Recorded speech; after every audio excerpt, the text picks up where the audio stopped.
नमस्कार. @इनसाइड श्रावस्ती या पॉडकास्टमध्ये मी विशाल आपलं मनापासून स्वागत करतो. आपल्याला प्रश्न पडला असेल की @इनसाइड श्रावस्ती हा काय प्रकार आहे. हा प्रकार वगैरे काय नाही, अतिशय साधा विषय आहे. इनसाइड श्रावस्ती हा कॅफे आहे आणि कॅफेमध्ये आम्ही एक विचार मंथनाचं व्यासपीठ निर्माण करण्याचा प्रयत्न करतो आहोत. आणि या व्यासपीठावरती आपल्या प्रभागामध्ये, आपल्या गावाच्या परिसरामध्ये वेगवेगळ्या क्षेत्रामध्ये काम करणाऱ्या मान्यवरांशी, जे मान्यवर आहेत, काही दुर्लक्षित आहेत, अशा लोकांशी आपण संवाद साधणार आहोत. त्यांच्याशी विचारविनिमय करणार आहोत. आपला इतिहास, आपला वर्तमान काळ आणि भविष्यातील संधी या सगळ्या गोष्टींवरती आपण त्यांच्याशी चर्चा करणार आहोत. आणि अशा मान्यवरांची आम्ही काही दिवसांपूर्वी एक सर्वे केला आणि त्याची एक लिस्ट तयार केली. खूप भली मोठी लिस्ट आहे. पण आज हा आपला पहिला भाग आहे. आज आम्ही सुरुवात करतो आहोत. या पहिल्या भागामध्ये आपण कुणाला बोलवायचा आमच्यासमोर खूप असा प्रश्न होता. पण एक अशी व्यक्ती आहे जी तसं पाहायला गेलं तर दुर्लक्षित आहे, पण दुर्लक्ष करण्यासारखी नाही आहे.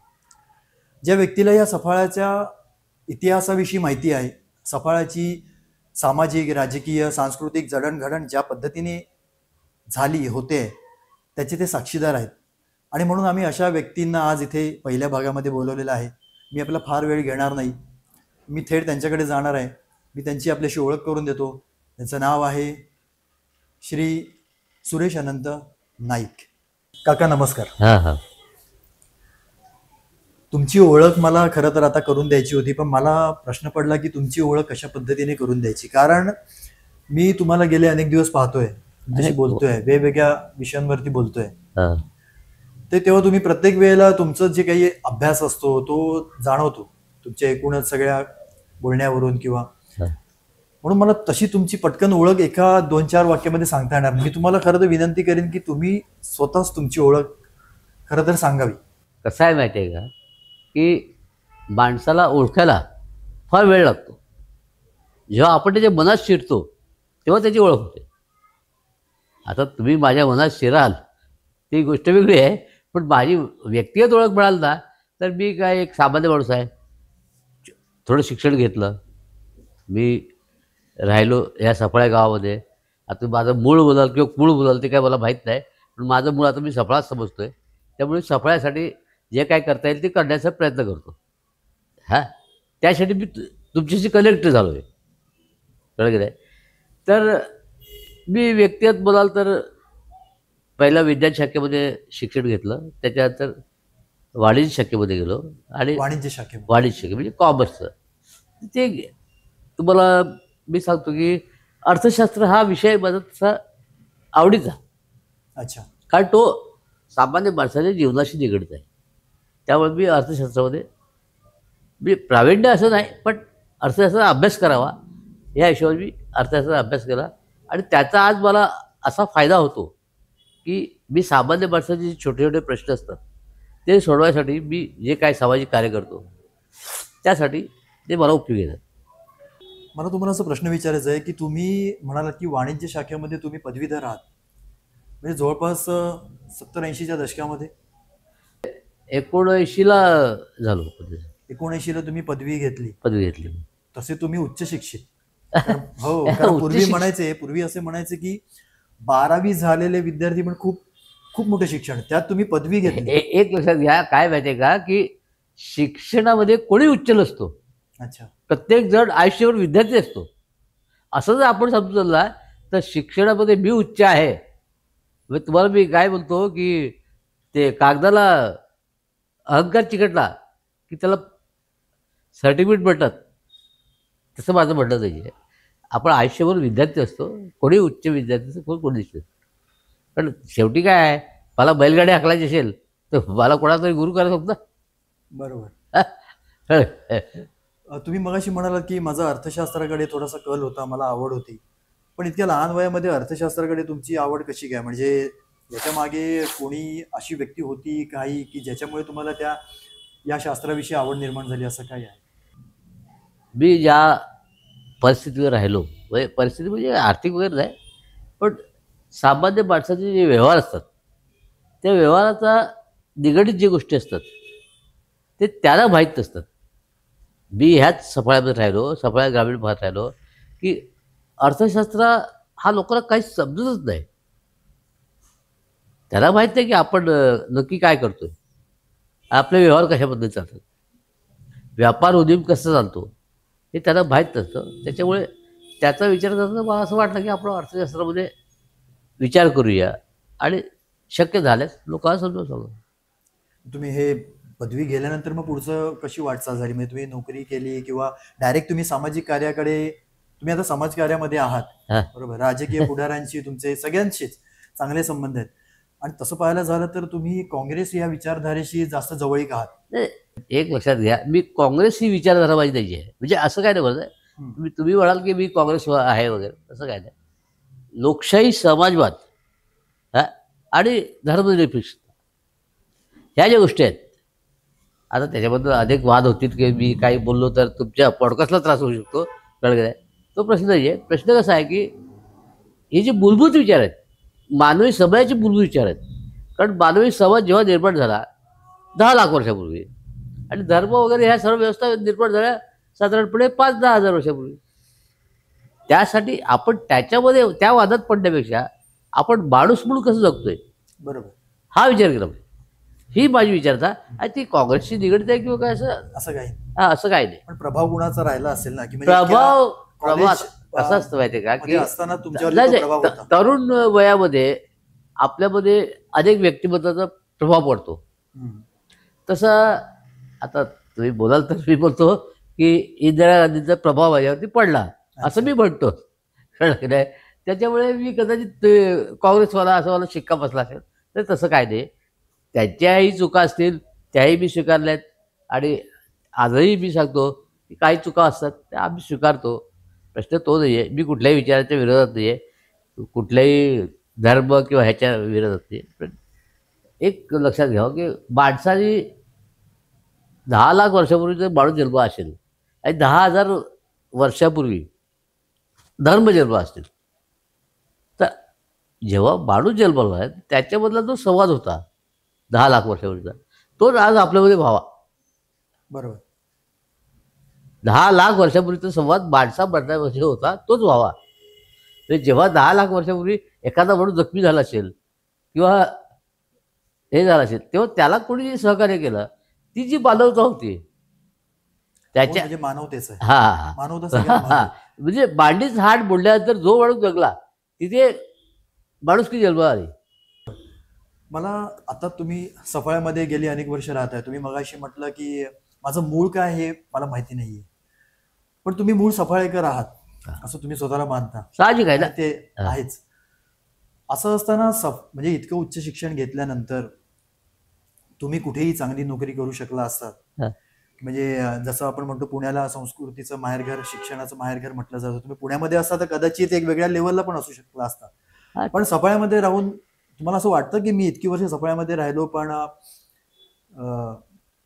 मग तसं काय नाही. आपण कसं असं जिथे मी आता राहतो हां, तिथे मला काय कमी पडलं असं बोललं याचा अर्थ मीच गुन्हेगार ठरतो. कारण मला इथल्या लोकांपासून जे मिळालं, प्रेम मिळालं, त्याच्याबद्दल मी त्याचा पण आभारी आहे. कळलं की नाही? माझ्या आईवरती अण्णासाहेब कर्व्यांचे संस्कार झाले. आई जी पुण्यामध्ये शिक्षण घेतलं वगैरे, किंवा वडील उत्तर भारतामध्ये राहिले, त्यालाही तिथे हे मिळालं, ती गोष्ट वेगळी आहे. आणि मी असं आज बोललं म्हणजे तो कृतज्ञपणा ठरेल की मला सफाळ्याने काहीच दिलं नाही. सफाळ्यांनी मला भरपूर प्रेम दिलं, पण मला एक दुःख म्हणजे असं खंत वाटते की माझे विचार मी इथे कदाचित लोकांना समजावून देऊ शकलो नाही. असं झालं असेल तर ती खंत आहे. पण ती मी असा कोणावरती हे नाही करत की सफाळ्यांनी मला काहीच दिलं नाही. पण सफाळ्याचेही माझे काही उपकार आहेत. मी इथला आहे, ही कर्मभूमी आहे, जन्मभूमी आहे, त्याचं ठीक आहे. पण आपला जो सफाळ्याचा चेहरा होता एकेकाळी म्हणजे जास्ती नाही, 50-60 वर्षापूर्वी, किंवा तो चेहरा परत मिळावा आपल्याला. मला या विषयावरती यायचं आहे. हां. पण तत्पूर्वी मला सफाळा हा जर विषय निघाला तर त्याच्यावरती तुम्हाला एक प्रश्न असा विचारायचा आहे की सफाळ्याचा इतिहास हा बऱ्याच अंशी लोकांना माहिती नाहीये. हां. म्हणजे माझ्या सकटच की मल्हारराव होळकर आणि सफाळा हा काय संबंध आहे? हां. कसं आहे माहिती आहे का की होळकरांची आणि शिंद्यांचं राज्य मध्य प्रदेशमध्ये होतं. माझ्या व्यक्तीप्रमाणे शिंदेचं राज्य मध्यप्रदेश होतं आणि त्यानंतर होळकरांच्या घरातली एक व्यक्ती म्हणजे मुलगी जी शिंद्यांकडे दिली गेली. आता आपल्या परंपरेनुसार मुलीच्या सासरी तिचे देव येतात. त्या मुलीच्या सासरी ते जे देव आले त्याच्या पूजेसाठी जे ब्राह्मण आले ते ब्राह्मण आपल्या एरियामध्ये स्थापित झाले. अच्छा. हां. आता मी हरकत नाही सांगायला तुमचे दांडेकर आणि हे आपले राजगुरू पंडित पंडित पंडित पंडित. आता तुम्ही प्रत्यक्ष 7-12च्या उतारची नाव पण बघू शकतात की ह्याला ही वतनदारीमध्ये गावं दिली गेली. अच्छा. हां, कळलं आहे. ही गावं वतनदारी दिली गेली. हा जो भाग आहे ना संपूर्ण म्हणजे सफाळा किंवा पालघर किंवा आपला दातिवरे एडवर्डपासून तुम्ही घ्याल किंवा कुठलाही घ्याल, टेंबी खडावे वरईपर्यंत हम्म. किनारपट्टीच्या भागामध्ये मच्छीमार समाज होता. हां. ऐतिहासिक गाव म्हणून सफाळा जे अस्तित्व झालं ते साधारणपणे माझ्या माहितीप्रमाणे 200 वर्षापूर्वी त्याचा इतिहास आहे. अच्छा. इतिहासानुसार ही जी गाव व्यवस्था आहे किंवा गावगाडा व्यवस्था आहे ती इथे व्यवस्था निर्माण होताना प्रश्न असा झाला की आज तुम्ही बघाल की आपल्याकडे मेट नसतात. काय हां, बोला ना. कळलं आहे. मेट म्हणजे कसं पश्चिम महाराष्ट्रात किंवा इतरत्र तुम्ही गेलात की जिथे अतिशय 400-500 म्हणजे शिवकालीन किंवा त्याच्या आधीची गावं आहेत तिथे मेट असतात. म्हणजे सुतार मेट, हम्म. सुतार गल्ली लोहार वगैरे. बरोबर. किंवा लोहार आळी तशी आपल्याकडे व्यवस्था नाही. हम्म. आपलं हे सफाळ्या गाव आहे ना हे असं विखुरलेलं आहे. हम्म. हे जेव्हा ही वतनदारीमध्ये ब्राह्मणांनाही गावं मिळाली मग ब्राह्मणांच्या शेती व्यवस्थेसाठी हम्म. जी वस्ती इथे झाली हम्म. त्याच्यामध्ये ही गावं निर्माण झाली. ही अनेक गावं आहेत तिथे म्हणजे सापाळा, पारगाव या प्रत्येक गावाची व्यवस्था तुम्ही बघाल ना हो. तर ती गावगाड्यानुसार आहे. हे माझं आकलन किंवा निरीक्षण आहे मला हम्म. कळलं आहे. ती गावगाड्यानुसार नाही आहे. बरोबर. तरी पण एक प्रमुख बाजारपेठ म्हणून सफळाचं एक वैशिष्ट्य निर्माण झालं. सफाला किंवा सफला जिथे सुफलता होत आहे असा जो भाग आहे आज तुम्ही बघाल की इथे पाण्याचं दुर्भिक्ष आहे पण सफाळ्यामध्ये पाण्याचं दुर्भिक्ष नाही. म्हणजे मूळ सफाळ्यामध्ये हां, गावामध्ये मूळ सफळ पाण्याचं दुर्भिक्ष नाही. दुर्भिक्ष नाही. हां, अजिबात नाही. तुम्ही बघू शकता, निरीक्षण करू शकता तुम्ही. काय आहे तिथे एक निरीक्षण चौकी होती. जसे ह्या विभागामध्ये आपल्या तांडूळवाडीवरती एक किल्ला आहे बरोबर. की महाराजांच्या काळामध्ये सुरतेवरती किंवा मोठ्या शहरांवरती आता मी लूट असं नाही काही वेळा हल्ला. त्या आक्रमणाच्या काळामध्ये त्यांचा जो हा मार्ग होता त्या मार्गामध्ये त्यांनी मार्गाच्या सुरक्षेसाठी काही व्यवस्था निर्माण केली होती. त्यानुसार इथे काही चौक्या निर्माण केल्या होत्या. सरतोडीमध्ये एक चौकी होती आता ती उद्ध्वस्त झाली तो विषय सोडून द्या. त्यामुळे तांदूळवरती किल्ला आहे ते निरीक्षण चौकी आहे तिथे आहे. आता त्याचे पुरावे आहेत. अच्छा. हां, तर ते सरतोडी नाव पडलं. आता हे सरतोडी नाव कसं की तिथे काहीतरी एखादी छोटीशी लढाई झाली असेल विरोध करण्याची त्याच्यामुळे नाव सरतोडी पडलं. तर ही जी व्युत्पत्ती आहे त्याच्याबद्दल आपल्याला गावाचा इतिहास पडतो. अच्छा. आता लाल ठाणे जो आपला तांदूळचा किल्ला आहे त्याच्या खालचं जे गाव आहे त्याला लाल ठाणे बोलतात. म्हणजे जे ठाणे म्हणजे काय निरीक्षणाचं जे स्थान होतं स्थान आणि ठाणे हे शब्द आहेत ते त्या स्थानाच्या खालचं गाव हे ठाणे बोलतं असं. त्यामुळे ते लाल ठाणे गाव आहे. बरोबर. हा सर्व इतिहास आहे ना हा आपण आजच्या तरुणाला समजावून सांगितलं पाहिजे. हा आणि आपल्या गावचा मूळ चेहरा जो आहे तो आक्रमकता कशामध्ये आली असा प्रश्न आहे. आता नागरीकरण इतक्या झपाट्याने होते. हो, तुम्ही मगापासून सफाळ्याचा मूळ चेहरा याच्यावरती थोडा फोकस करतायत आणि ते खरं आहे की पूर्वीचा सफाळा आणि आताचा वाढत जाणारा सफाळा याच्यामध्ये खूप अंतर पडत चाललंय. पण हे सगळं होत असताना सफाळ्याचं जे मूळ जडणघडण जी झाली त्याच्याकरता ज्यांनी ज्यांनी योगदान दिलं खरं तर त्यांचीही नावं पुसट होत चाललेली आहेत. हा आताच्या काळातल्या तरुण पिढीनं हे माहिती नाहीये की सफाळ्यासाठी हा योगदान हा कुणी दिलं. हा हा आता मुद्दा नेहमी पुढे येतो. म्हणजे बऱ्याचदा आता जसे नाव घेतलं जातं पांडुरंग डॉक्टर डॉक्टर पांडुरंग अमृते, हा आता ते हयात नाहीयेत, पण त्यांचं सफळासाठी योगदान खूप मोलाचं आहे. हा, तुम्ही बोलतात हे असे अनेक लोक आहेत.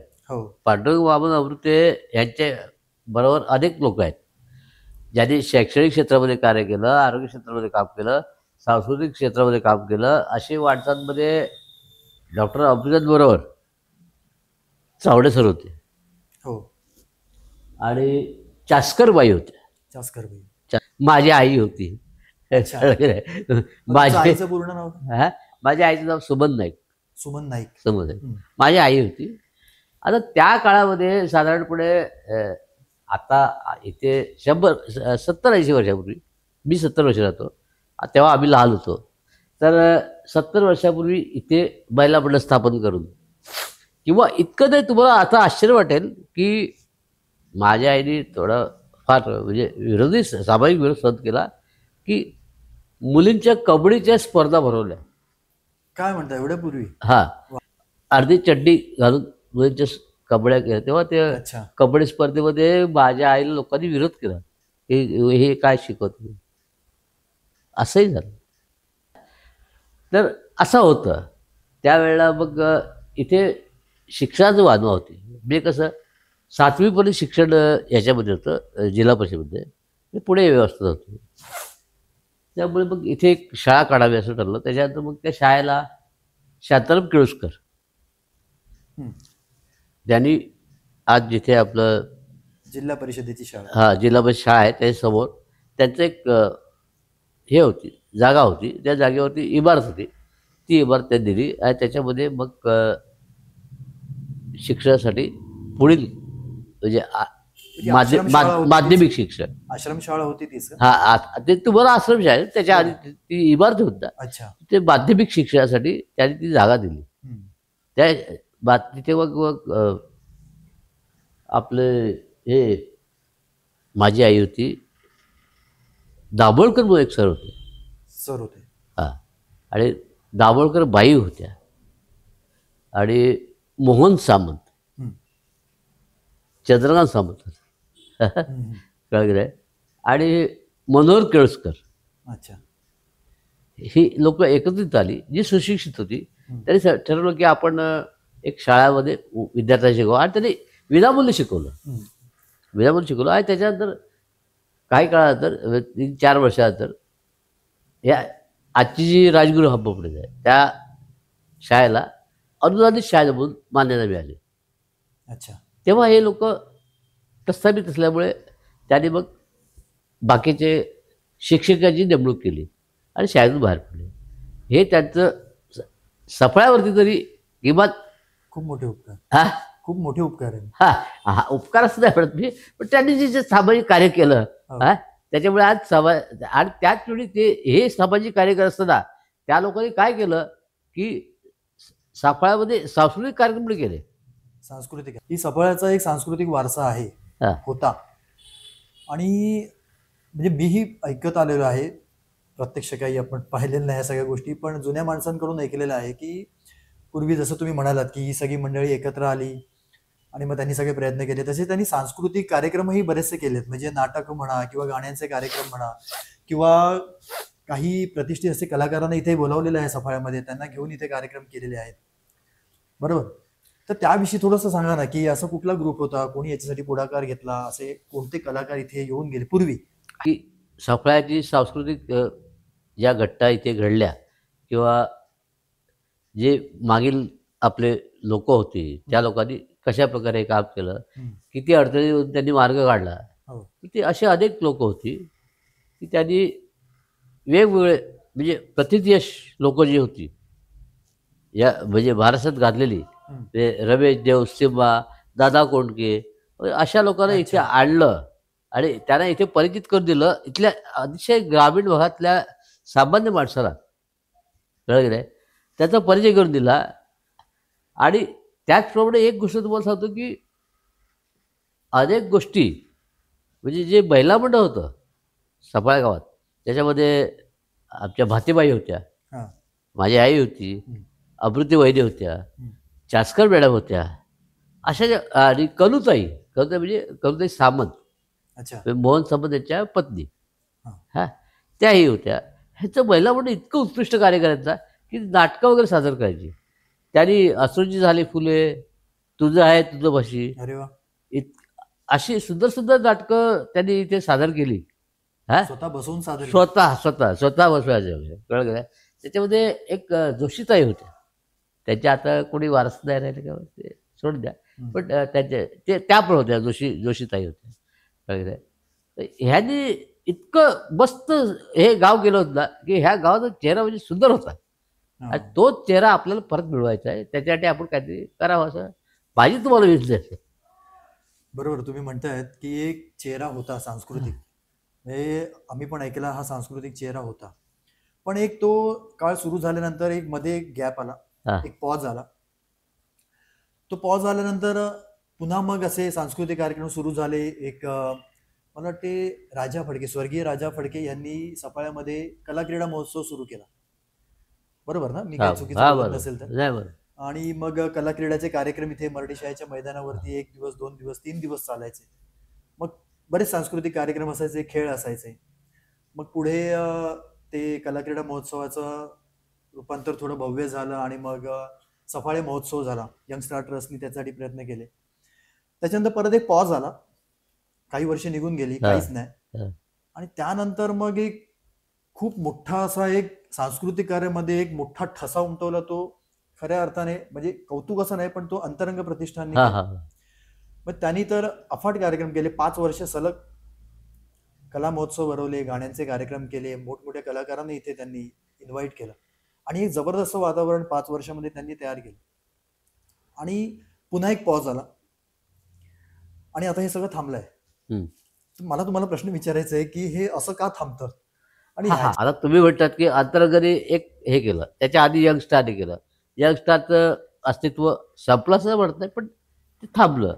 त्याच्यात अंतरंगाने कापतं. ही कार्य का थांबतात?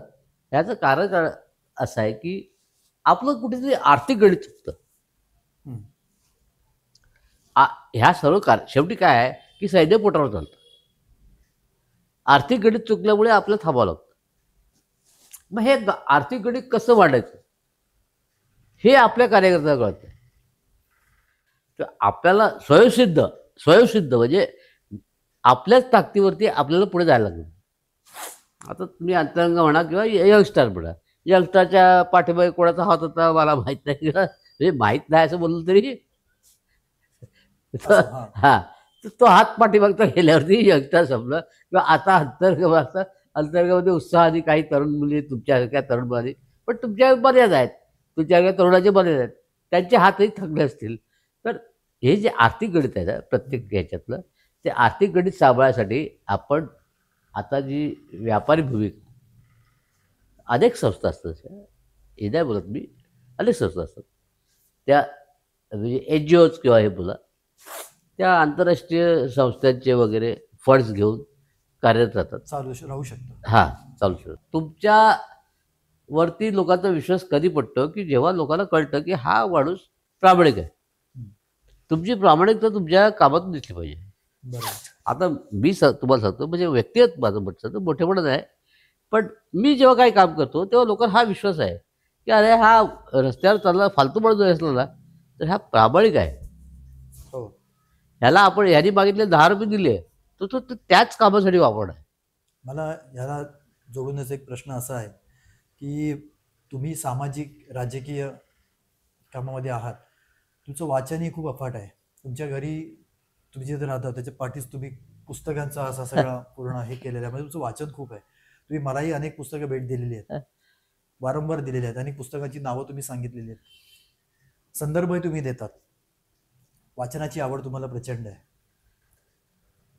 तर आता तुम्ही ज्या सामाजिक किंवा राजकीय पुढाऱ्यांना नेहमी तुम्ही सहकार्य करत असता, म्हणजे कुणाला अतिशय एखादे लेटर जरी कुणाला कुठे पाठवायचं असेल तर तुमची मदत लागते. म्हणजे अशी परिस्थिती आहे काही पुढाऱ्यांची की एखादं शासकीय पातळीवरती पत्रव्यवहार जरी करत असेल तरी तो त्यांना लिहिणं कठीण जातं, पण ते तुम्ही करता आणि कुठल्या एका पक्षासाठी करत नाही, तुम्ही ऑलमोस्ट सगळ्याच सर. पक्षांसाठी करता. तर हे कसं आहे, म्हणजे हे वाचनातून आलं, अभ्यासातून आलं, कसं आलं? कसं आहे माहिती का, की ज्याच्यामध्ये सामाजिक हित आहे आणि सामाजिक हितासाठी जो प्रयत्न करतो, मग तो कुठल्याही राजकीय विचारात असतो, त्याला सहकार्य करणं हे माझं काम. माझी राजकीय विचारची हीच आहे की मी पहिलं समाज हिताला प्राधान्य देतो. मला ही चर्चा थोडीशी पुन्हा मूळ विषयावरती आणायची आहे. हा बरं. मगाशी आंदोलनाचा विषय निघाला, हा तर सफाळ्याला एक आंदोलनाचा एक इतिहास. जबरदस्त आणि ज्वलंत असा इतिहास हो. आहे. आणि खास करून रेल्वेच्या आणि महावितरणच्या याच्यामध्ये, हा हा म्हणजे महावितरणच्या याच्यामध्ये अक्षरशः तोडफोडीपर्यंत हो हो हो प्रकरणं हो जायची, हो. नेहमी व्हायची. नवी रेल्वेच्या आंदोलनामध्ये पण अनेक वेळा इतका जरब होता की मुंबईमध्ये रेल सफाळा रेल सांगितलं लोक वगैरे सर्व तर लोक उठून जागा द्यायची, हो हो असं ऐकलंय मी. हा. एक वाचनात असं आलं हो होतं, हो ऐकण्यातही आलं होतं हो. की रेल्वेच्या आंदोलनामध्ये देशपांडे सर म्हणून होते हो पूर्वी. देशपांडे सर होते. आणि हो देशपांडे सरांनी एक रेल्वेचं आंदोलन केलं होतं. ते काय होतं आंदोलन ते तुम्ही हा. सांगितलं तर? कसं झालं माहिती का, की तेव्हा सफळामध्ये अत्यंत म्हणजे गाड्या नव्हत्याच जवळजवळ. एक सकाळची बलसाड एक्सप्रेस, आता तिला एक्सप्रेस बोलतो, तेव्हा बलसाड होती. आणि त्याच्यानंतर मग दुपारी अहमदाबाद पॅसेंजर आणि संध्याकाळी फक्त 6 अप म्हणजे 46 अप त्याच्या अशा 2-3 गाड्या होत्या. तेव्हा काही गाड्यांसाठी गाड्या वाढवाव्यात म्हणजे याच्यासाठी आंदोलन केलं होतं. तेव्हा देशपांडे म्हणून एक सर होते, आपल्या शाळेमधले राजगुरूमधले होते वगैरे. त्यांनी आम्ही राजधानी अडवायचा प्रयत्न त्यावेळी केला होता. तुम्ही पण होता हा. त्याच्यात? मी तेव्हा लहान होतो, अच्छा. पण आम्ही प्रेक्षकांमध्ये किंवा हा हा रस्त्यावरती यायचे.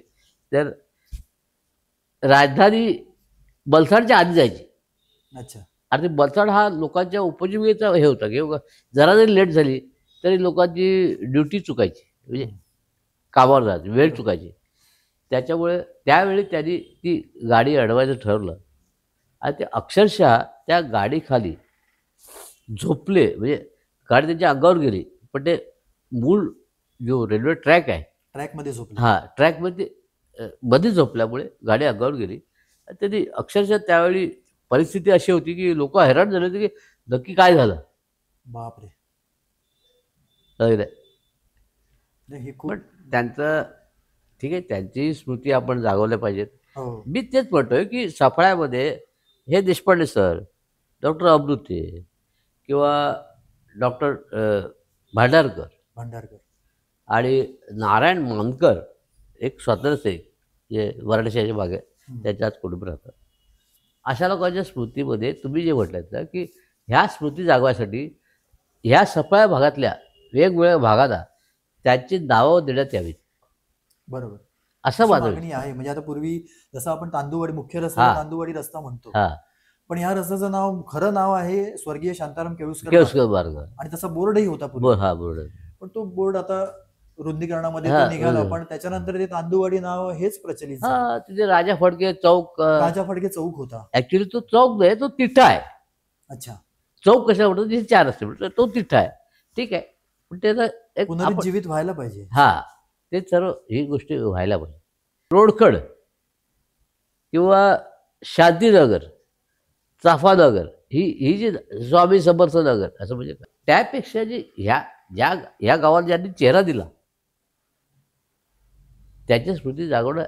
पण लोकांनी विचारलं पाहिजे, अरे बाबा हे नाव कोणासाठी, हा कोण. आता जे नागरीकरणामुळे बाहेरची माणसं इथे येतात त्यांना कळलं पाहिजे की ह्या गावाचं अस्तित्व हो.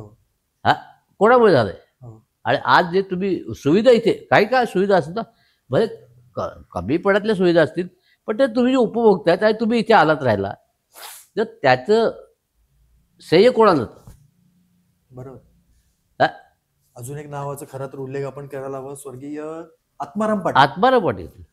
आत्माराम हो, पाटील ना, ते आत्माराम मोठे पाटील. शाहीर होते. खूप मोठे शाहीर आपले सफळाचे होऊन हो, गेले, सफाळ्याचे. तपासायला राहायचे. आत्माराम पाटील. हो. खरं तर हा मग अशा अशा लोकांची मंडळींची नावं पुढे आली पाहिजेत, ओळख लोकांना पाहिजे. कळलं पाहिजे. आपण आता कार्यक्रमाच्या शेवटाकडे आलेलो आहोत. हा.